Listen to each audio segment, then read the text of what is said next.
പരസ്പരം ആശംസകൾ നേർന്ന് കേന്ദ്ര സഹമന്ത്രി സുരേഷ് ഗോപിയും തൃശൂർ മേയർ MK വർഗീസും. മേയർ രാഷ്ട്രീയം മറന്ന് വികസനം കൊണ്ടുവരാൻ ശ്രമിച്ച വ്യക്തിയാണെന്ന് സുരേഷ് ഗോപി പറഞ്ഞു. Ayushman Bharat urban health and wellness സെന്ററിന്റെ ഉദ്ഘാടനം നിർവഹിക്കുകയായിരുന്നു അദ്ദേഹം. ന്യായമായ വികസനം ജനങ്ങളുടെ സൗഖ്യത്തിലേക്ക് എത്തിച്ച മേയറോട് ബഹുമാനമാണുള്ളതെന്നും സുരേഷ് ഗോപി പറഞ്ഞു.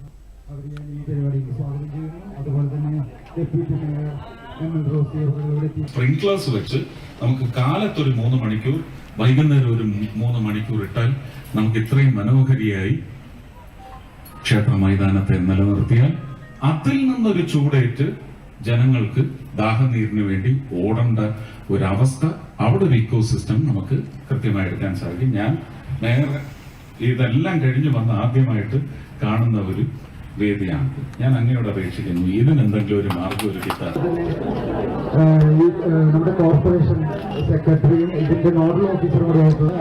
ജനം സുരേഷ് ഗോപിയെ വിജയിപ്പിച്ചത് വലിയ പ്രതീക്ഷയോടെയാണെന്ന് മേയർ MK വർഗീസ് പറഞ്ഞു. വലിയ വലിയ സംരംഭങ്ങൾ സുരേഷ് ഗോപിയുടെ മനസ്സിലുണ്ടെന്നും മേയർ കൂട്ടിച്ചേർത്തു.